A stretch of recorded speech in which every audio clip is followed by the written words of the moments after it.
بسم اللہ الرحمن الرحیم۔ السلام علیکم۔ اللہ تعالیٰ نے اپنے محبوب آخری نبی حضرت محمد صلی اللہ علیہ وآلہ وسلم کو ایسی صفات سے نوازا جس کی ازل سے لے کر اب تک کوئی نظیر نہیں ملتی۔ رسول پاک صلی اللہ علیہ وآلہ وسلم اپنی اعلیٰ صفات اور خوبیوں کی بنا پر بچپن ہی سے عرب کے باقی بچوں سے جدا دکھائی دیتے تھے۔ ماہ ربیع الاول کا چاند نظر آتے ہی گلیوں بازاروں میں رونق اتر آتی ہے۔ ہر سو مسلمان خوشیاں مناتے ہوئے دکھائی دیتے ہیں۔ اس ماہ مبارک مہینے میں اللہ تعالیٰ نے اپنے آخری نبی کو بھیج کر نبوت کا سلسلہ حضرت محمد صلی اللہ علیہ وآلہ وسلم پر ختم کر دیا۔ اللہ تعالیٰ نے اپنے محبوب آخری نبی حضرت محمد صلی اللہ علیہ وآلہ وسلم کو ایسی صفات سے نوازا جس کی ازل سے لے کر اب تک کوئی نظیر نہیں ملتی۔ رسول پاک صلی اللہ علیہ وآلہ وسلم اپنی اعلیٰ صفات خوبیوں کی بنا پر بچپن ہی سے باقی بچوں سے جدا دکھائی دیتے تھے۔ آپ اپنے بچپن میں باقی بچوں کی طرح کھیل کود میں وقت صرف نہیں کرتے تھے، بلکہ چھوٹی عمر سے ہی سنجیدگی متانت آپ کی آنکھوں سے عیاں تھی۔ لہٰذا آپ صلی اللہ علیہ وآلہ وسلم زیادہ وقت غور و فکر میں بسر کرتے اور کائنات کے رموز پر غور فرمایا کرتے۔ آپ صلی اللہ علیہ وآلہ وسلم کے والد کا انتقال آپ کی ولادت سے قبل ہو چکا تھا۔ آپ صلی اللہ علیہ وآلہ وسلم یتیم تھے، باپ کے سائے سے محروم تھے۔ ابھی اسی یتیمی کا شعور ہی ہو رہا تھا کہ ماں بھی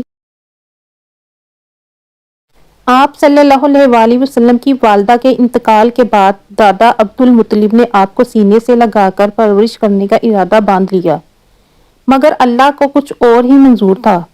آپ صلی اللہ علیہ وآلہ وسلم کی عمر ابھی 8 سال ہی تھی کہ دادا چل بسے۔ دادا کا غم ماں باپ سے بھی زیادہ تھا، کیونکہ آپ صلی اللہ علیہ وآلہ وسلم جس عمر میں تھے اس میں شعور بیدار ہو رہا تھا، جذبات احساسات میں وسعت آ رہی تھی، نوازش و پیار کو محسوس کر رہے تھے۔ دادا کی وفات پر غم اور دل سے چور ہو گیا، آنکھوں سے آنسو جاری تھے۔ دادا کی وفات کے بعد آپ صلی اللہ علیہ وآلہ وسلم اپنے چچا ابو طالب کی سرپرستی میں آ گئے۔ چچا ابو طالب آپ سے بے پناہ محبت کرتے تھے۔ ایک دفعہ اپنے چچا ابو طالب کے ساتھ شام کے تجارتی سفر پر روانہ ہوئے۔ اس وقت آپ صلی اللہ علیہ وآلہ وسلم کی عمر 12 سال تھی۔ شام کی سرزمین پر پہنچ کر وہاں کے ایک مشہور شہر بصرہ میں پڑاؤ ڈال دیا۔ بصرہ میں بحیرہ نامی ایک راغب تھا۔ اس کے گرجا گھر کے پاس ایک سایہ دار درخت تھا۔ قریش کے تاجر جب بھی بصرہ جاتے اس درخت کے نیچے ٹھہر جاتے۔ یہ قافلہ بھی اسی جگہ ٹھہرا۔ کوئی زیادہ دیر نہیں ہوئی تھی کہ ایک قاصد بحیرہ کا پیغام لے کر آیا۔ آپ لوگوں کو بحیرہ نے کھانے پر دعوت دی ہے۔ بحیرہ نے اس سے قبل ان لوگوں کو کبھی کسی قسم کی دعوت نہیں دی تھی، لہٰذا قافلے کے لوگ حیران ہو گئے۔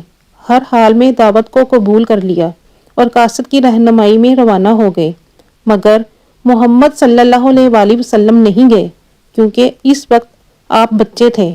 بحیرہ نے سب کا استقبال کیا اور کہا کہ آج آپ سب میرے مہمان ہیں، میں چاہتا ہوں کہ تم سب میرے ساتھ کھانا کھاؤ اور کوئی بھی باقی نہ رہ جائے۔ اہل قافلہ بولے، ہم سب آ گئے ہیں سوائے ایک بچے کے۔ تو بحیرہ نے کہا، تو کیا ہوا، بچہ ہے، اسے بھی بلا لو۔ اس بات پر اہل قافلہ حیران ہوئے۔ پھر قاصد ابو طالب کے ڈیرے پر گیا اور محمد صلی اللہ علیہ وآلہ وسلم کو ساتھ لے کر آیا۔ بحیرہ کی نظریں رسول اکرم صلی اللہ علیہ وآلہ وسلم پر جمی رہ گئیں۔ وہ ٹکٹکی لگائے آپ صلی اللہ علیہ وآلہ وسلم کو دیکھتا ہی رہ گیا۔ کھانا کھانے کے بعد لوگ چہل قدمی کرنے لگے اور بحیرہ کا گرجا گھر دیکھنے لگے۔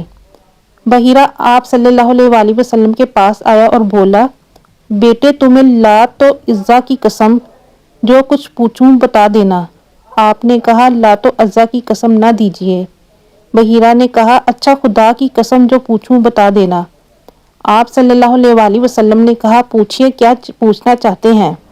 پھر اس نے آپ صلی اللہ علیہ وآلہ وسلم کی عادات و اطوار، مصروفیات، رجحان، طبیعت و مزاج کے بارے میں مختلف سوالات کیے۔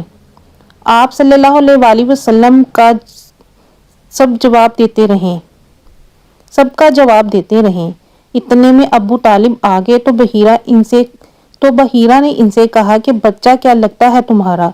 ابو طالب نے کہا، بیٹا بحیرہ بولا، یہ کیسے ہو سکتا ہے؟ یہ تمہارا بیٹا نہیں ہے، اس لڑکے کا باپ زندہ ہو ممکن نہیں ہے۔ راہب کی بات سن کر چچا ابو طالب حیران رہ گئے۔ ابو طالب نے کہا، ہاں یہ میرا بھتیجا ہے۔ بحیرہ نے کہا، اور اس کا باپ؟ ابو طالب بولے، ابھی یہ پیدا نہیں ہوا تھا کہ اس کے باپ کا انتقال ہو گیا۔ بحیرہ نے کہا، تم نے یہ سچ کہا ہے، اپنے بھتیجے کو گھر لے جاؤ اور یہودیوں سے بچا کر رکھنا۔ خدا کی قسم اگر انہوں نے اسے دیکھ لیا اور جس حد تک میں نے پہچان لیا ہے، اگر وہ پہچان گئے تو اس کی جان کے پیچھے پڑ جائیں گے۔ تمہارا یہ بھتیجا ایک عظیم انسان بنے گا۔ پھر وہ واپس ہو گیا اور زیر لب کہتا جا رہا تھا، میرا اندازہ صحیح ہوا۔ اسی طرح جب آپ صلی اللہ علیہ وآلہ وسلم اپنی رضائی ماں حضرت حلیمہ سعدیہ کے گھر رہائش پذیر تھے تو تب بھی بی بی حلیمہ نے آپ کو اتنا پہچان لیا تھا کہ آپ کوئی عام بچے نہیں ہیں، کیونکہ جب سے آپ بی بی حلیمہ کے پاس آئے، بی بی حلیمہ کے گھر میں معجزات کی برسات ہو گئی۔ رسول پاک صلی اللہ علیہ وآلہ وسلم تمام بچوں سے مختلف طبیعت کے مالک تھے۔